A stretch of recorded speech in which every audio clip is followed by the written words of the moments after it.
could you start by giving us your name and your position and your work within California VOAD?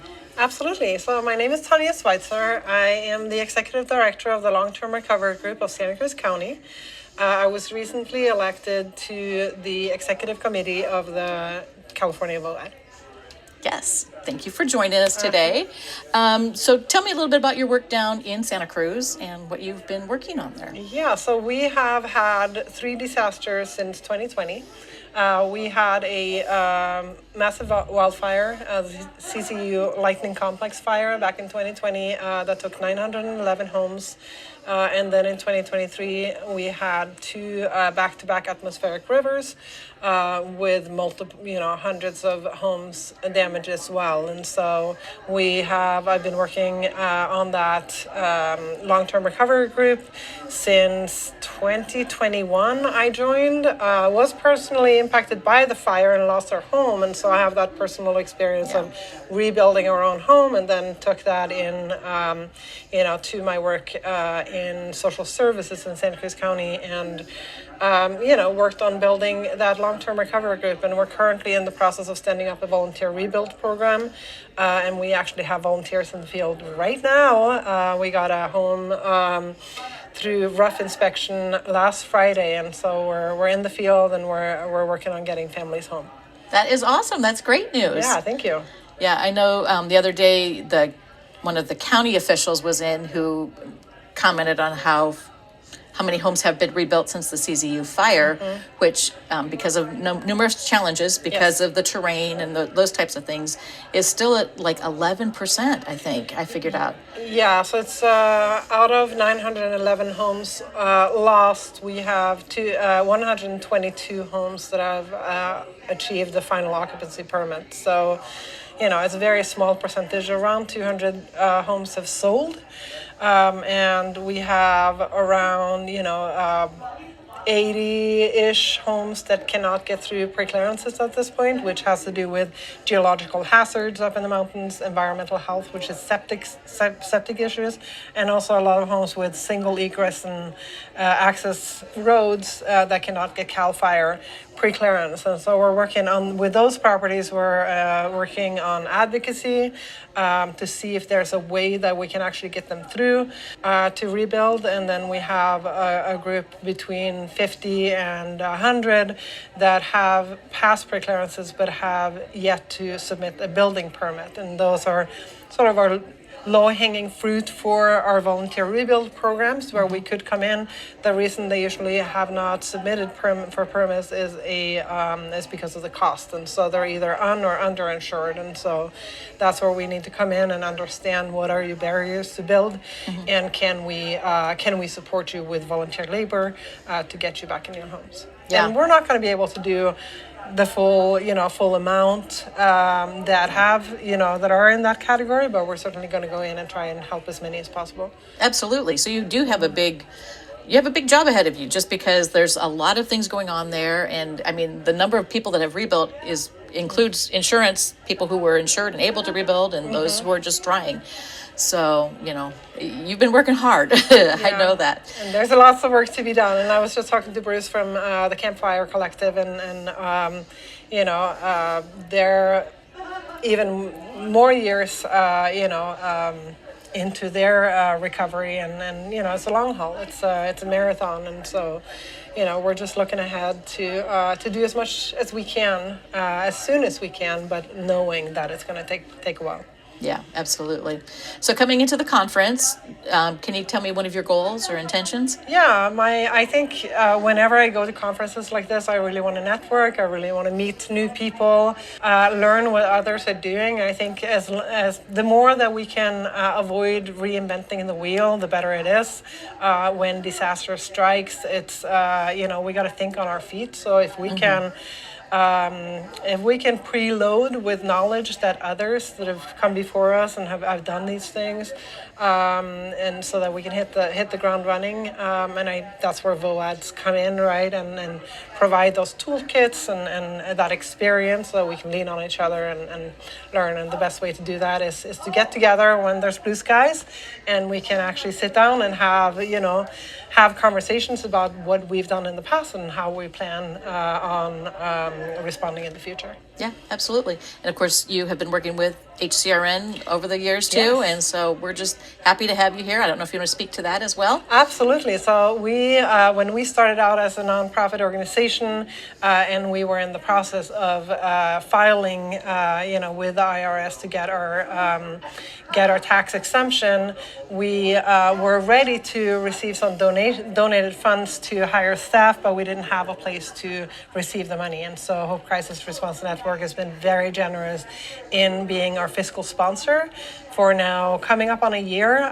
We are about to be ready to do this on our own now that we are a 501c3, but without the support of Hope Crisis Response Network and also the expertise of Kevin and Valerie, when it comes to volunteer rebuilds and just learning about what does that look like, how do we do this, right? And so it's just invaluable support that we've received from this organization. Yeah, well, we really appreciate the partnership, and like I said, I know you've been working so hard to get some traction and get moving ahead, and just we appreciate that so much. Thank you. So, and congratulations on being part of the executive team now Thank too. you. So, Yeah, it's an honor. yeah. So, all right. Well, thank you for joining us today. Thank you.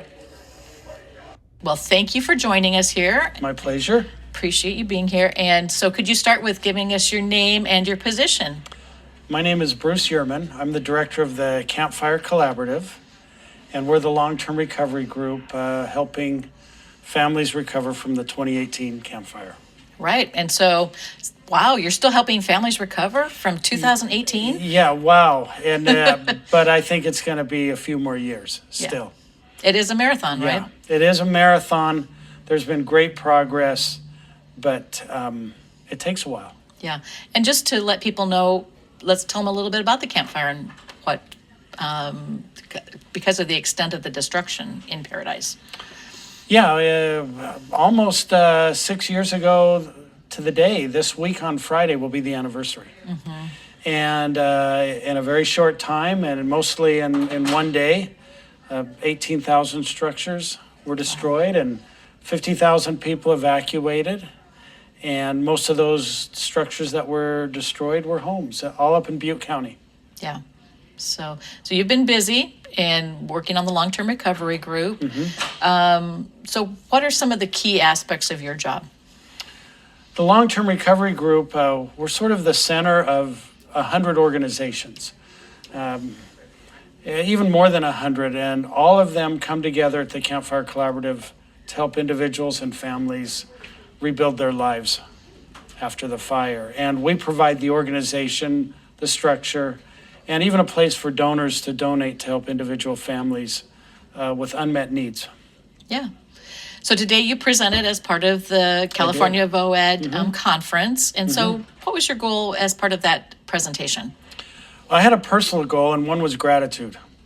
There's a lot of people and a lot of organizations at this conference that have helped with the recovery in the campfire, including Hope Crisis Response Network.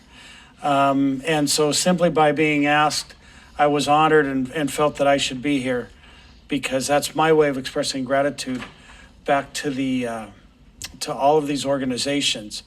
But my role today was to explain long-term recovery groups a bit, how they function and why they're important. Because this is a group of people, some who've had experience with long-term recovery groups and others who it's the first time they've been introduced to what a long-term recovery group is. Yeah, there's a lot of people at the conference who are fairly new to long-term, to serving in disaster. And so, yeah, you gave a great overview. And spoiler alert, Bruce and I are friends and we've known each other for a while. Yeah. But, we work together. So share a little bit about the relationship with the Campfire Collaborative and HCRN.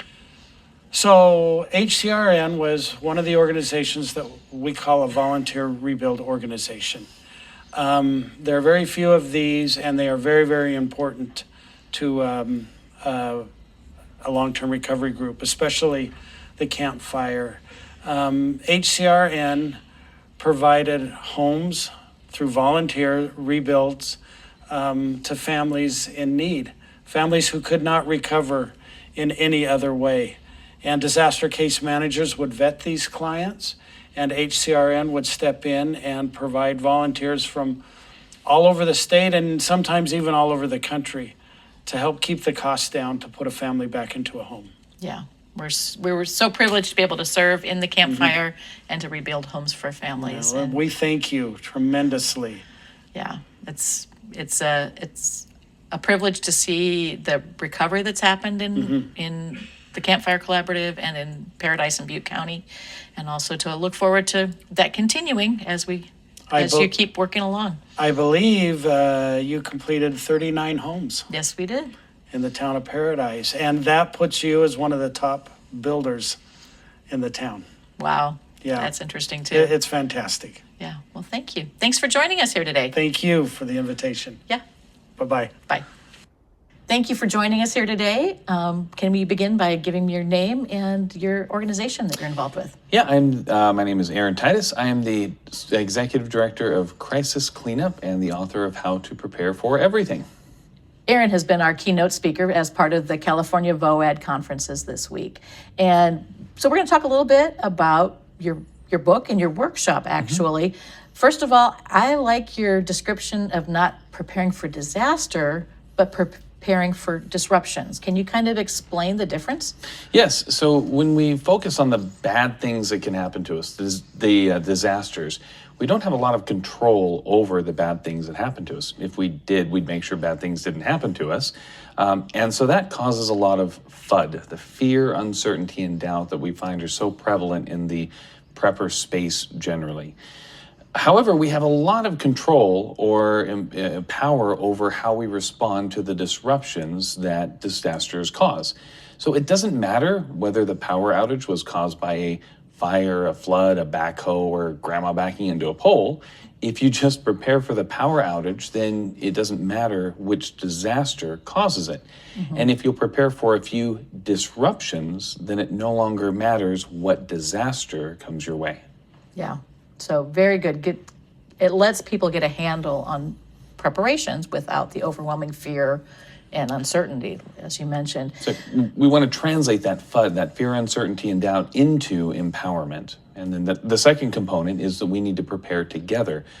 Preparing together and having strong social connections is a better indicator of both short-term survivability and long-term resilience than any other factor. So in your workshop today, people broke into groups and picked a disruptor. Yep. And then you encouraged them, kind of explain what you encouraged them to do. Yeah, so that's the second component. We prepare together in groups, as communities, as churches, in this case in a big conference setting. And we brainstorm coping strategies and solutions. And there's only one rule, and that is if you hear something useful from someone else, you write it down. And if you hear something that's not useful, you just ignore it. And by brainstorming together, we're both creating better and stronger relationships. And we're also sharing ideas that you may not have otherwise thought of. And I think the other thing that came out of our group is that you actually see the differences in the backgrounds of people. So I wasn't in a group with people that I'm normally connected with, so we all have different backgrounds, different needs. But this workshop addresses that. Yeah. So minor differences between people, you and I, we share a language, we share a culture, we share a country. Minor differences in between people make a huge impact on how we prepare. So we share a language, a culture, a nation, and yet minor differences like the number of children that we have, or whether our children are grown, or whether we have pets, have an enormous influence on how we prepare. So it's like astronomically impossible for me to write down on a piece of paper all the things that you should do. But if we give people a framework to identify coping strategies and solutions that work for them and brainstorm in their communities, then we've created a way for them to identify what they already know and structure it in a way that becomes quite workable. So as you come into a workshop like this, what's your goal for the participants? So the goals are, first, to give people a framework and a vocabulary to talk about disaster relief that is empowering rather than fear-inducing. That's number one. Number two, to create a preparation plan that you actually believe because it's in your handwriting. Number three is, on the worksheet we have coping strategies and solutions over time. And when you prepare is just as important as what you're preparing for. A power outage that lasts for a couple of hours or a day or two, yet you prepare for that very differently than if it lasts for 2 weeks or much longer. So we take that first 3 days of preparation, and everything in that first 3 days, that's the beginning of your personalized 72-hour kit. And then the last thing is, we want you to walk away with stronger relationships. We want you to get to know your neighbor, again, because you're part of their support system and they are a part of your support system. Yeah, and I can definitely, with neighbors, with other community organizations, with faith-based, with your houses of worship. Absolutely, Definitely, yeah. These are workshops that they can do. And people, you are an author, and your book, How to Prepare for Everything, lays out these steps, and I just think it's really appropriate for people as they get ready and look at different disasters and as they've been happening. Yeah, well, and the reason I wrote the book is because it can't be, Aaron going everywhere and sharing workshops, right? You tried.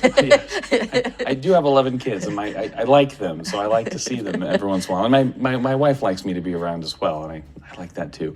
But we really want to get the method into the hands of community groups, everywhere.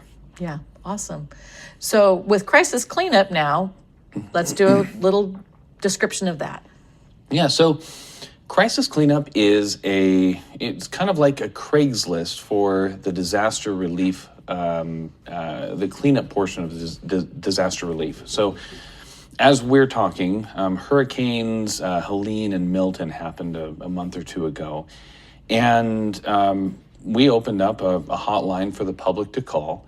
And then more than 2,100 volunteers from hundreds of organizations across the country answered those calls in their homes. We've received 117,000 phone calls so far. Wow. And answered a return to all of them. People will then request help. And then we put that request on a shared map that's available to, again, those local community organizations and churches and CBOs and things. They will then claim the case, go help the homeowner, maybe take a tree off the roof or muck out a basement, put a tarp or things of that nature, and then they close it out. And so everybody can see what everybody else is doing. And we have more than 600 organizations all working together, representing tens of thousands of volunteers, and helping as many people as we can in the time that we have the volunteers. Yeah, that's awesome. So now HCRN has worked with you on a couple disasters. I know in Pajaro last year we used it quite a bit to register families who needed help with the muck outs and everything. So yeah, we've done more than 280 disasters so far, and after a while they are a little bit hard to keep apart. Whenever you work in disaster relief, the relationships that you make are, they just seem really deep because you're serving side by side in these really austere conditions. And so with so many of my friends, it's like either I've known you for a week or 10 years. I can't remember which. So yeah, that's kind of what it is with HCRN and Kevin. Yeah, very good. Well, we appreciate you being here and for you sharing this wisdom with everybody who's attended. Well, I think my fountain of knowledge is most of the time just actually a burst pipe. But yes, thanks for having me. Yes. Yeah. Thank you.